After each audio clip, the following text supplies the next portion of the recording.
সাংবাদিক বৈঠকে খানাকুল বিধায়ক সুশান্ত ঘোষকে জালি বলে আখ্যা তৃণমূল নেতা রমেন প্রামাণিকের। উঠল আরামবাগের সোনম ঘোষের কথা। একের পর এক তীর বিধায়কের দিকে।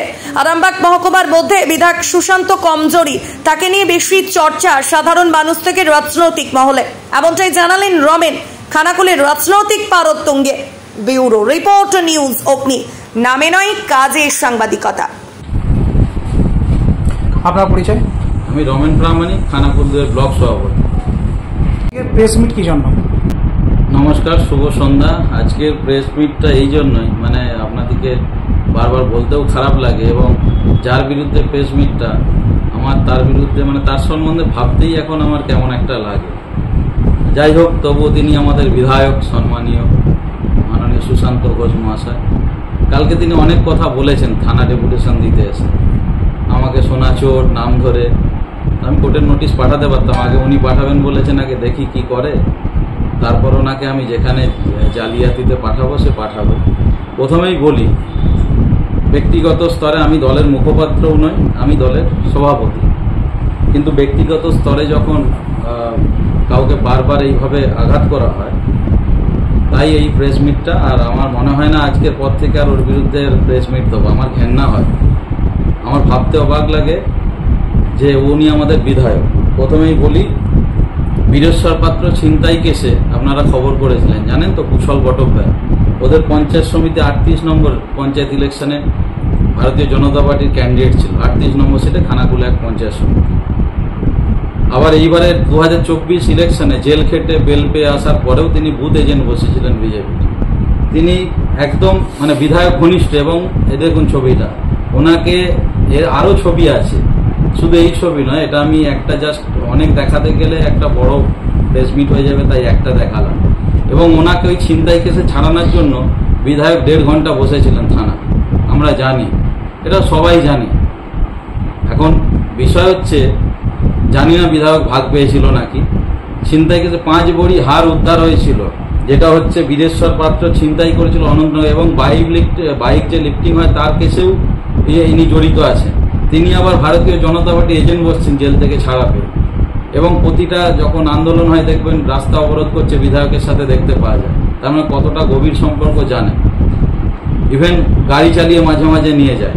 তো আমাকে নতুন করে কিছু বলার নেই। আর এই বিধায়ক, এত বড় বিধায়ক, আপনাকে বলি, আপনারা দেখেছেন পুরুল জালি, আমরা সেই ছোটবেলায় স্নান করতাম, এনেছি আমি। উনি হচ্ছেন পুরুল জালি বিধায়ক, একদম জালি, দেখেছেন? সার্টিফিকেট নকল, মানে জাল সার্টিফিকেট দিয়ে এপিডোপিটে, যেটা হচ্ছে বিধানসভার এপিডোপিট, আমি আগেও বলে গেছি এবং আমি আরটিআই করেছি। আরটিআই করে ওনার বিরুদ্ধে আমি মাননীয় স্পিকার যিনি আছেন আমাদের বিধানসভার স্পিকার, আমি ওনার কাছে অ্যাপ্লিকেশন করবো ওনার যেন সদস্যপদ খারিজ হয়ে যায়। ওই পুরুলজালি বিধায়ক, উনি নাকি নিজেকে লিখেছেন 2018-19 সালে মাধ্যমিক পাস করেছেন নন্দনপুর থেকে, কিন্তু সেখানকার হেডমাস্টার মশাই উনি বলছেন সুপ্রভাতে, বলছে এরকম কোনো আমাদের ডেটা নেই যে উনি এখান থেকে পাস করেছেন। তাই আমি ওনাকে পুরুলজালি দিয়ে সম্বোধন করছি। দোলতলায় বাড়ি তো, পুকুরে ঘোষ তো আমি দেখেছি। আর মার্ডার করা বলছেন, মার্ডার করা, আমরা নাকি মার্ডার করে দেবো, অনেক কিছু বলেছেন। আমরা এসব বক্তব্যও দিয়েছি, মানে বারবার দিতে হচ্ছে, আমার ঠিক ভালো লাগে না। মার্ডার করার কথা কি বলবেন? ওনাকে আগেও যা বলেছি, এখনো যা বলছি, আমার বিরুদ্ধে কেস করবেন, করুন, যান। আপনাকে বলে, আপনাদের মনে আছে যে পঞ্চায়েত ইলেকশনের আগে তারকেশ্বরের সোনম ঘোষ, নিশ্চয়ই আপনারা খবর করেছিলেন, আমি নতুন করে বলছি না, সেখানে তিনি পরিষ্কার বলছেন। আমি আপনাকে দেখাতে পারি সেই সোনম ঘোষের ভিডিও ক্লিপ, যেটা হচ্ছে, আমি আপনাকে দেখাচ্ছি। সোনম ঘোষ আমি বার করিয়ে রেখেছি, তিনি কি বলছেন। তিনি পরিষ্কার বলছেন, সোনম ঘোষ ওনার বিরুদ্ধে কুরুচিকর মন্তব্য করছেন। এবং ওনাদের নেত্রীকে মানে প্রাণনাশের হুমকি দিচ্ছেন কে না, বিধায়কের স্ত্রী অর্চনা ঘোষ, কি যেন নামটা বলেছেন, আমি পুরোটা আপনাদের কারো অজানা নেই। তাহলে প্রাণনাশের হুমকি ওরা দিচ্ছে, আমাদের একটা কর্মীকে মার্ডার করেছে। আর এই অপদার্থ বিধায়ক, আমি আবার রিপিট করছি, এই অপদার্থ পুরুলজালি বিধায়ক, একদম পুরুলের মতো ফাঁপা জালি বিধায়ক, সার্টিফিকেট জাল করা বিধায়ক, সে বলছে কিনা স্ট্রোকে মারা গেছে। আর আমার চুরির কেস বলছেন, FRMM জানেন? FRMM আমি আমার কেসে, আমার 2010 সালে একটা কেস হয়েছিল, আমি কেস করেছিলাম, পাল্টা কাউন্টার কেস হয়েছিল। সেই কেসে আমাকে FRMM দিয়েছে, আর তার জন্য তো শিক্ষাগত যোগ্যতা দরকার হয় সেই FRMM। ওই জন্য জালি তো, সার্টিফিকেটটাই তো জাল। 5-6 অব্দি পড়েছে, সে FRMM এর মানে কি বুঝবে? তাকে আগে FRMM পেয়েছিলাম মানে আমি মানহানির মামলা করেছি তার বিরুদ্ধে। আর ওকে যারা ইন্ধন যোগাচ্ছে আমাদেরই দুটো দলের কুলাঙ্গার, দুটো দলকে আমরা জানিয়েছি, একটা খানাকুল 2 এ, একটা খানাকুল 1 এ। সেই কুলাঙ্গারদের কথা শুনে উনি এখন হাওয়ায় উঠছেন, পায়ের তলায় মাটি চলে গেছে, তো প্রচারের আলো আসতে হবে। আজকে বলুন তো, এখানে 4টে বিধায়ক আছে, কারো সম্বন্ধে কেউ বলে দেখেছেন? তাহলে একে কেন চরিত্রহীন, লম্পট কেন বলছে? আনাচে কানাচে কেন ঘুরে বেড়াচ্ছে? আমাদের রমেশ দা জয়েন করেছিল, আমাদের রমেশ দা গত পরশু বিজেপি থেকে জয়েন করেছে। তো তিনি এসে বলছেন যে সন্দেশখালীর ঘটনা তো ওটা ক্রিয়েট করেছে, সেইটা আমাদের দল সম্মুখে এনে দিয়েছে সবার কাছে, যে একটা মিথ্যে ঘটনাকে কিরকম সাজিয়ে বিজেপি জেতার ছক কষেছিল। কিন্তু রমেশ দার বক্তব্য গত পরশুদিন যে উনি জয়েনিং হয়েছে, বলছে এখান থেকে বিজেপির ক্ষমতা চলে গেলে কত যে সন্দেশখালী হবে, সেটা এই ভারতীয় জনতা পার্টির প্রত্যেকটা লিডার মহিলা গঠিত কেসে যুক্ত হবে। তিনি নিজে একদম মাইক ধরে আপনার মিডিয়ার সামনে বলেছেন, এটা আমার কথা নয়, সদ্য আমাদের দলে জয়েন করা রমেশ দলের কথা। আর উনি তো ভালোই খেলতে জানেন, বাবা 4-এ খেলতো, ছেলে 2-এ খেলছে। একটা আছে পরশপায়ে, একটা আছে পেতে খেলার মাঠ, একটা ধাননগরীতে, কত খেলার মাঠ। তারকেশ্বরের টাউট হয়েছে, মুম্বাইয়ে যে কি হয়েছে সব খবর আমার কাছে আছে। মুখ খোলাবেন না, মুখ খোলালে আমি আপনার কাপড় খুলে দেবো। আমার মুখ খোলাবেন না, আমি ব্যক্তিগত স্তরে আপনি বিধায়ক, আপনি জনগণের বিধায়ক হয়ে কাজ করুন। আপনি মিথ্যে কই আমার সাথে, বিমান দার সাথে আমার আরামবাগের সেলুনে আমি যখন যাই, দেখা হয়, কথা হয়, তার নামে তো কেউ বলে না। বিমান দার সাথে আমি সৌজন্য সাক্ষাৎকার করি, এটাই তো রাজনীতিতে হওয়া উচিত। উনি আমাদের বিধায়ক, তাহলে উনি এই ধরনের কথাবার্তা বলছেন, মারবো, কাটবো, ফেলে দেবো, আর বলছেন তৃণমূল ওনাকে মার্ডার করে দেবে। তৃণমূলকে এইসব ছিটে পোঁটা নেতার দিকে আমরা লক্ষ্যই দিই না। আমাদের বুথ লেভেলের লিডার ওর কথার কাউন্টার করবে। আমরা তো ধরেই নিয়েছি যে এই বিধায়ক কিছু বললে এবার আমাদের ওই বুথ স্তরের লিডার ওকে কাউন্টার করবে। আমাদের এত সময় নেই ওর পেছনে বোকা। আর এইসব উল্টোপাল্টা কথা বলছে, আর এইসব জাল সার্টিফিকেটের বিধায়ক, সব জালি মাল সব কোথা থেকে জুটেছে। আর আমাকে আমার বিরুদ্ধে কেস মামলা করবেন, আমার তাতে কিছু যায় আসে যায় না। ওই আপনার ধমকি চমকিতে আমরা ভয় পাই না। আমি আপনাকে বলছি যে আমাদের হচ্ছে পুলিশে প্রশাসনের উপর আস্থা আছে, আপনার বাড়ি ঘেরাও করব। আপনি এই যে মার্ডার করিয়েছেন আমাদের কর্মীকে, মনোরঞ্জন দিগারকে মার্ডার করিয়েছেন, আমরা 500-700 মহিলা নিয়ে আপনার বাড়ি ঘেরাও করবো। আমরা ন্যায্য বিচার চাই। কেন আপনি মার্ডার করালেন? আপনি মার্ডার হবেন, লোককে মার্ডার করাচ্ছেন, চিংড়াতে মারপিট করাচ্ছেন। কালকে যে আপনি নতিপুরে গিয়ে বলে আসছেন বামাকে ধরে ঠ্যাং হাত পা ভেঙে দিবে, এটা একটা বিধায়কের কথা? আপনি জনগণের বিধায়ক হন, আর আপনি আমাকে কি চোর, সোনা চোর, এই চোর বলবেন? এসব গল্প আমাদের যারা আপনাকে বুদ্ধি দিচ্ছে, আপনি নিজের বুদ্ধিতে চলুন। যেটুকু 5-6 পড়া অব্দি বুদ্ধি আছে, আমি বলবো আপনাকে জোড়হাত করে বলছি, নিজের বুদ্ধিতে চলুন। আপনার এতগুলো বিধায়ক আছে, আপনার মাস্টারমশাই আরামবাগে যিনি বিধায়ক, আমার সাথে ভালো সম্পর্ক, আমার সাথে দেখা হলেই কথা বলে, রাজা ভালো আছে, কই আপনাকে কেন বলে না? আপনাকে কেউ বলে না কেন? আমি না হয় আপনার চলুন আপনার শত্রু, কিন্তু বাকিরা কেউ বলে না কেন? আপনাকে রাজহাটি বাজারের লোক পছন্দ করে না কেন? আপনি রাস্তায় গাড়ি দাঁড় করিয়ে দেবেন, রাস্তায় একদম ওপেন রাস্তা, বাজার এরিয়ায় গাড়ি দাঁড় করে আপনি বেশি বল দেখাবেন, রাস্তায় যানজট করে রাখবেন। আপনি কি আপনার জেতার কথা বলছেন 17,000-এ, আপনি তো 50,000-এ জিতবেন বলেছিলেন, আপনাকে 17-তে থামিয়ে দিয়েছি। তাও ভোট লুট করেছেন 10,000 ভোট লুট করেছেন। চিংড়া ধাননগরীতে 10,000, পলসপায়ে 2,000, 14-15,000 আপনি ভোট লুট করেছেন। আপনাকে আমি বলে বলে হারাবো। আপনার 26-এ আপনি আবার, আপনাকে দল যদি টিকিট দেয় দাঁড়িয়ে দেখান, আপনাকে বলে বলে বুথে হারাবো। আর আপনি পঞ্চায়েত সমিতির কথা বলছেন, আপনি দেখতে থাকুন না, আপনাকে তো শুধু টেলার দেখিয়েছি। অলরেডি আপনাদের 50% যোগাযোগ করে ফেলেছে আমাদের সাথে। আপনি কাকে আটকাবেন? আপনি বলেন তো তৃণমূল জোর করে নিয়ে গেছে, আপনাকে আমি ছাতি ঠুকে বলছি 50% যোগাযোগ করেছে, আপনি তার দিকে আটকে দেখান। আপনি আটকে, আপনি কার সাথে ভালো ব্যবহার রেখেছেন? নিজের দলের লোক আপনাকে গালাগাল দেয়, সেটা আপনার দলের ব্যাপার। আমি এত কিছুতে যাচ্ছি না। আমি শুধু দয়া করে বলবো, সকলের বিধায়ক হন, জনগণের বিধায়ক হন। আপনি আমার থেকে বয়সে ছোট, আপনি তো আমাকে বাচ্চা ছেলে বলেছিলেন। আমি আপনাকে বলছি, আপনি হচ্ছেন শিশু, আছেন আমার কাছে এখন। আমি যখন রাজনীতিতে আসি, আপনার তখন রাজনীতিতে জন্ম হয়নি। আপনি তখন ওই পচা মিষ্টি বিক্রি করতেন স্কুলের পাশে, আর নিন্দুকেরা ওখানে বলে আপনি কি সব টোনটিটকেরি করে বেড়াতেন। তো এইটা আমার শোনা কথা, ঠিক আছে? তো আমাকে এইসব বলবেন না। আপনার একই জায়গা থেকে আমরা বড় হয়েছি, ঠিক আছে? আমি আপনার থেকে অনেক বড় বয়সে, আর আমি আপনার থেকে বাচ্চা নই। আর আমাকে বাচ্চা ভাববেন না। আমি 10 বছর বকলমে মাননীয় ইকবাল আহমেদের এইখানে আমি বকলমে এই খানাকুলকে চালিয়েছি, একটা কেউ আমার বিরুদ্ধে আঙুল তুলতে পারেন। আপনি বিধায়ক হয়ে কি কাজ করেছেন? কালকে বললেন আপনি পঞ্চায়েত সমিতি তৃণমূলের করা কাজ করছেন, আর আপনি ভুলভাল ইনফরমেশন লোককে দিচ্ছেন। আমরা ডেপুটেশনে বলেছি যেই কলগুলো আমরা করে গেছি আপনারা সারাচ্ছেন না কেন? আপনারা তো জনগণের কাজ করবেন বলে এসেছিলেন, আপনারা কেন সারাচ্ছেন না? লোক পানীয় জল পাচ্ছে না কেন? আমাদের দাবি ছিল যেই পিএইচির স্কিমগুলো হচ্ছে সেগুলো অবিলম্বে চালু করা, কারণ খানাকুল বন্যা কবলিত এরিয়া, সেখানে পানীয় জলের সমস্যা এরপর যত বর্ষা আসবে হবে, আমাদের সেটা দাবি ছিল। আপনি ভালো করে শুনুন, আপনি কান দিয়ে দেখবেন না, কান দিয়ে শুনুন ভালো করে। আপনাকে অনুরোধ করছি, আপনি বিধায়ক, আর যতক্ষণ আপনি জাল সার্টিফিকেটের বিধায়ক, সেটা যতক্ষণ আপনার পদ খারিজ না হচ্ছে আপনি বিধায়ক। আমাদের একটা দুর্ভাগ্য, আপনি আমাদের খানাকুলের বিধায়ক, আমাদের একটা দলের ভুল সিদ্ধান্তে আপনি খানাকুলের বিধায়ক, এটা আমি বারবার বলবো। আর দ্বিতীয় কথা বলবো যে এইসব থমকে চমকে রমেন প্রামাণিক, নুরনবী মণ্ডল, দীপেন মাইতি এদিকে আটকানো যাবে না। আমরা 1 মাস 28 দিন দায়িত্ব পেয়েছিলাম, পাওয়ার পরে ইলেকশন ঘোষণা হয়ে গেছে। আর যদি হাতে 2 মাস পেতাম আপনার জমানত জব্দ করে দিতাম, কারণ যারা হচ্ছে ওই খেয়ে দিয়ে আবার এডাল ওডাল করেছে তাদের জন্য আপনারা আজকে জিতেছেন। আর যদি আপনারা এটা ভাবেন যে 26এও করে দেবেন, বন্ধু দেখা হবে, খেলা হবে, আপনি টেনশন নেবেন না।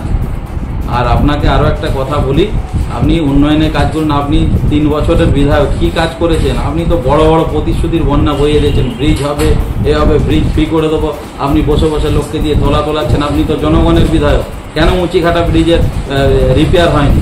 আজকে কালকে ইলেকশনের সময় ওই ব্রিজটা খোলা হলো, তারপর কেন আপনি জেলা পরিষদ মেম্বার শুদ্ধ আছেন, কেন জেলা পরিষদে গিয়ে আপনি তদারকি করছেন না যে ব্রিজেরটা অবিলম্বে শুরু হোক? কেন করছেন না?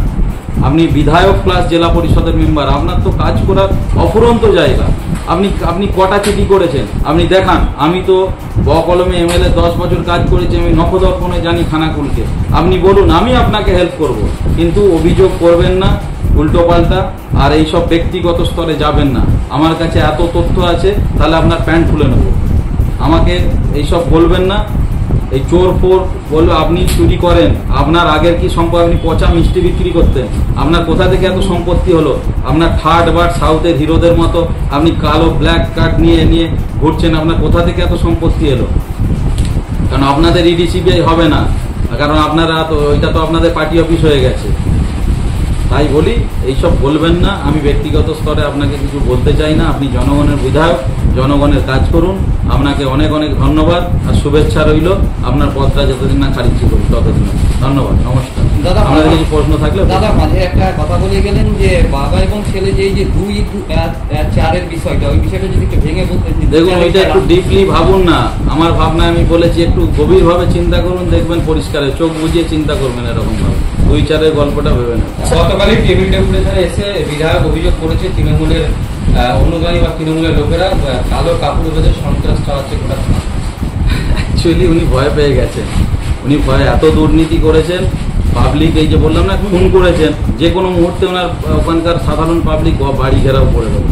তো উনি ভয় পেয়ে গেছেন, কারণ হচ্ছে যখন ক্ষমতার এই জন্য অপব্যবহার করতেন। উনি যখন ক্ষমতা ছিলেন তার অপব্যবহার করেছেন। এই সেন্ট্রাল বাহিনী নিয়ে লোককে, সেদিন সেন্ট্রাল বাহিনীর হাতে এরকম মোটা মোটা বাঁশ, মারোখানা মোটা মোটা বাঁশ, তাদের হাতে বাঁশ থাকার তো কথা না, এটা মারোখানা।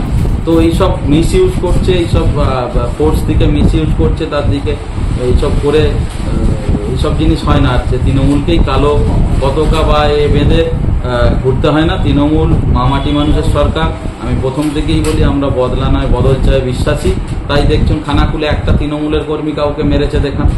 যত গন্ডগোলের মূলে হচ্ছে এই বিজেপির হচ্ছে চিংড়া, এই বিধায়কের নেতৃত্বে, কালীপদ অধিকারীর নেতৃত্বে যত গন্ডগোল ওদের নেতৃত্বে। আপনি দেখুন হসপিটালে বলছে, আপনারাই তো খবর করছেন, দেখছেন। আপনারা তো এই খানাকুল আরামবাগারি ছেলে সব, আপনারা বলুন না, ছাতিতে হাত দিয়ে বলুন তো যে তৃণমূল একটা গন্ডগোল করেছে নাকি খানাকুলে?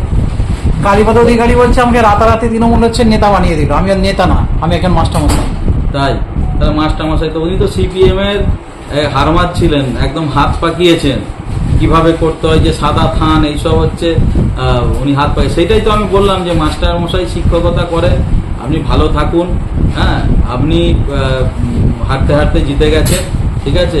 ওটা আমার সিট ছিল, কিন্তু আমাদের বললাম তো যে আমাদের দলের কিছু গদ্দার ছিল, সেই গদ্দারগুলো আজকে আপনার দিকে সাহায্য করেছে, এখনো করে যাচ্ছে। আর তাদের কোথায় বিধায়ক ফুলে ফুলে উঠছে, মানে বিশাল বড় লিডার, তাদের বিরুদ্ধে দলকে আমরা জানিয়েছি। সেটা আমাদের অভ্যন্তরীণ আলোচনা নিশ্চিতভাবে বলবো।